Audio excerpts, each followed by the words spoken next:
I am Grace Shabangu, a member of Emmanuel Assembly Church in Mpumalanga, around Nkomazi area. There was a day when I attended a women's conference in another church locally. So it happened that I met a certain Miss Magagula there, who was given a 5-minute slot to share about children's ministry as a program offered by Signal. She outlined its importance to us, and as such I captured the message and I fell in love with the program. That's how I hear about Signal. I realized that this is something to lead as a ministry in our church. Immediately I attended a presentation by Ruth, a member from Sigunya team, which was conducted locally around Nkomazi. It was about the first 1,000 days in the life of a child. I have a passion for children. Seeing all the stages about conception, about birth, about second birthday of a child, as Ruth was presenting, I realized how important brain foundation is and how it can be laid with lifelong positive impact, which leads to thriving. Why so? Because first 1,000 days represent a critical window of time, never to be repeated. And it is the duty of us all as a society to close that gap. So, with the knowledge gathered from Sigunya, I chose to lead this ministry, inspire others in church. Home visiting training has helped me to understand the difficulties and frustrations that mom is going through during and on her journey as mom. As a home visitor, my role is to build a supportive relationship. I need also to support mom as key agent, to provide prayerful support to mom, and I also have to view mom as a person with skills, abilities, knowledge, and strength, not just an ordinary person. I also need to appreciate mom for positive parenting skills, to help mom view herself with gentleness. I also learn that as home visitor, I need to encourage caring, sensitive relationship between mom and baby, to be a good listener, to try and be in mom's shoes, which means I need to be empathetic in all ways. As home visitor, I do not have all resolutions to all the problems, so I need to attend to what I understand only. I am not a health professional too, so I need, therefore, to set clear boundaries before I start supporting mom. I once attended a practical workshop on teenage pregnancies. What I have learned during that workshop is the difficult circumstances experienced by the teenagers during teenage pregnancy. Guess what? They blame themselves for being pregnant at an early stage. They judge themselves. The society judges them too. And what is worse, within that society, the church is also in judging these poor kids. They end up running away from church. And yet outside there, they encounter horrific situations, worse, and that they will never stand for. Girls are one, suffering more than the boys. It's so painful. Yet sometimes these pregnancies come through rape. They are not pregnancies which are planned, and they are not pregnancies coming from organized relationships. As a church, I have learned that we need to bring these poor kids closer to us. We need to support them. But we mustn't hide the true message of God. Planning and reviewing go hand in hand, vis-a-vis.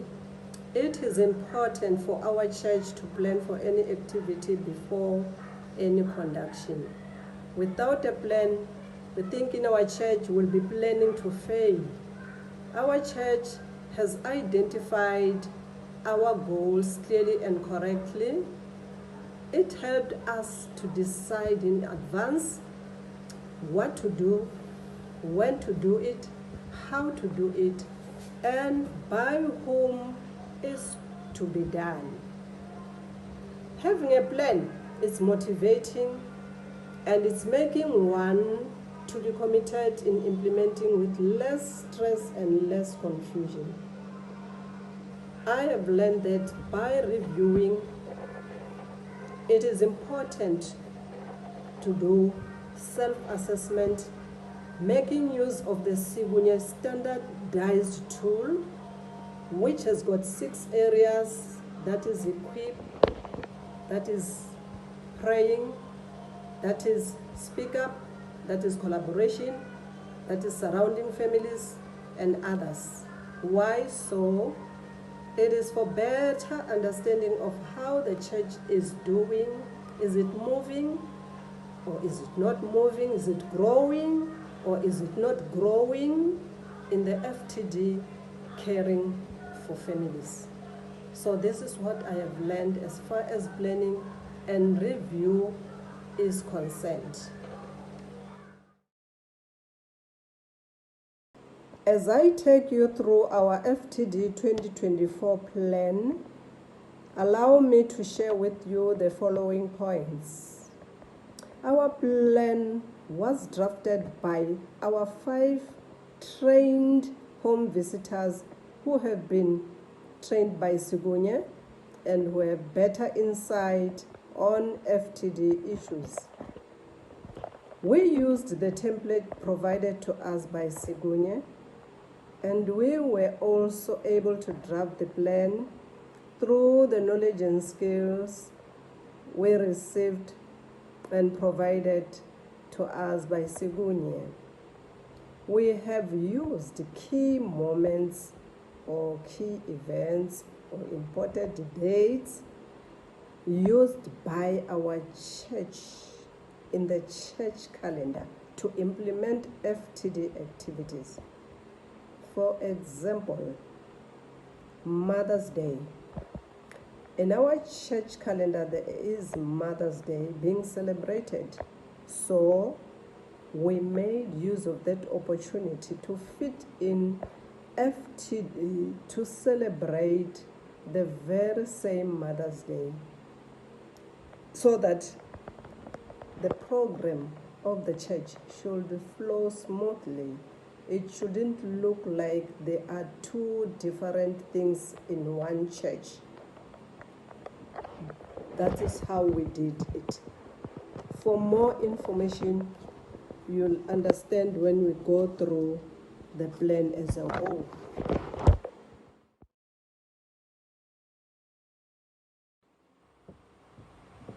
Activity number 7 is celebrating Mother's Day. Like we said earlier on, this is Mother's Day for FTD purposes. It's incorporated in the church calendar, whereby they're also celebrating Mother's Day, and the purpose for FTD is to acknowledge all moms and caregivers. This one will be given to the pastor, and the home visiting team will be responsible for handing of gifts. Activity number 8, it's about celebrating Father's Day, which is also an event which is appearing in the church calendar, but then FTD stepped in, taking an opportunity to make use of that key moment in acknowledging all dads and caregivers. It will be the duty of the pastor, and the home visiting team again will be responsible for preparing gifts. The 9th activity will be hosting a workshop for youth, and then the purpose will be to deal with teenage pregnancy. And then this one also will be working hand in hand with the pastor as the home visiting team assist in all other preparation. And here, for information, we will be outsourcing somebody, which is collaboration and referring from the clinic or hospital to come and teach our teenagers. Then the 10th activity is about celebrating Mandela. We planned to improve the baby room that we have by painting it. It will be the responsibility of the home visiting team only to make the room painted. And the 11th activity is about child protection awareness. We are not drafting the policy, will be now observing the day and then making the church aware of the importance of protecting all our kids, and especially the church should be aware that it is the most position institution for keeping our kids safe. So then the home visiting team will be preparing the decorations, and the pastor will take over the rest of the work. Then the last one is celebrating Christmas. The importance of FTD will be indicated, and that one will be given to the pastor. The reason and the preparations will be done by the home visiting team if there's any. But here, it will be the importance of FTD, how Jesus started in the womb, praying for dads, praying for moms, praying for children. And after that, our plan will be reviewed on a 6 months basis, which means half yearly and at the end of the year, so that we can again review and see where our church is, whether it's moving or it's not moving, it's progressing or not progressing. So that is our FTD action plan for 2024 and how we designed it.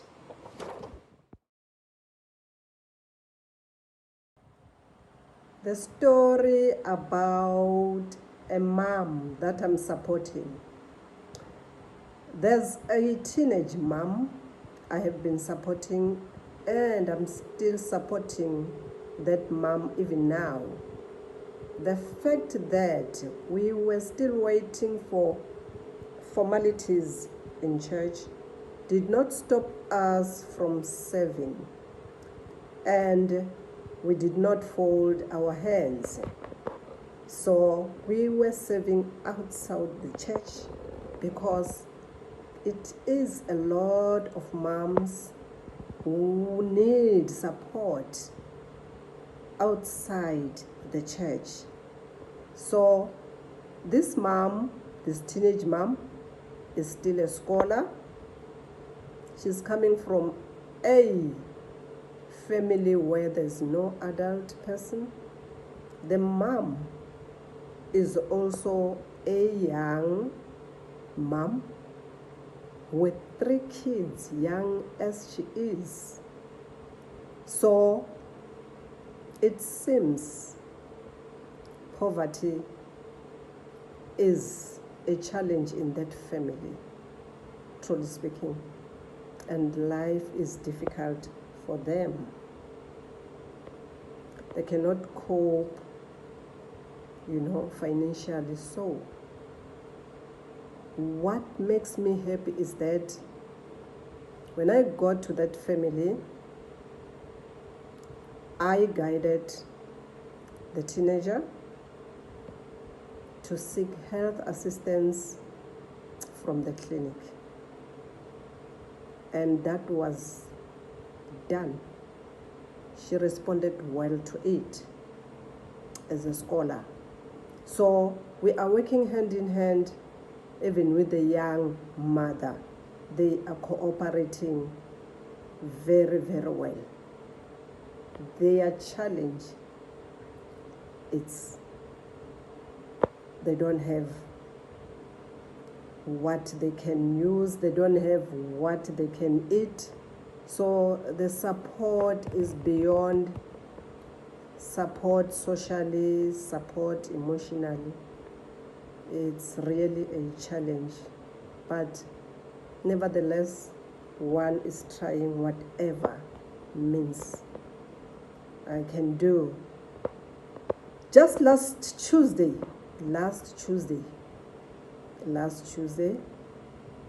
the teenager gave birth to a premature boy, unfortunately so.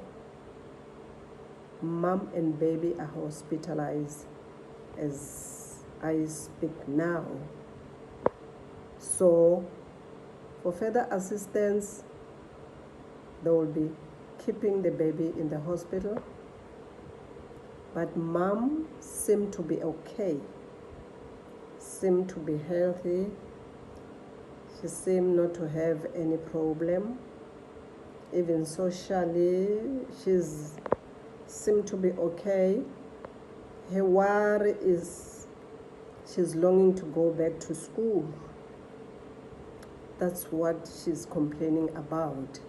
So hoping that the baby will be okay too. Thank you. Words of encouragement and what works for us as a church. Where there's a will, there's a way. Having a passion for every piece of work we are doing pays dividends, for in due season we shall reap.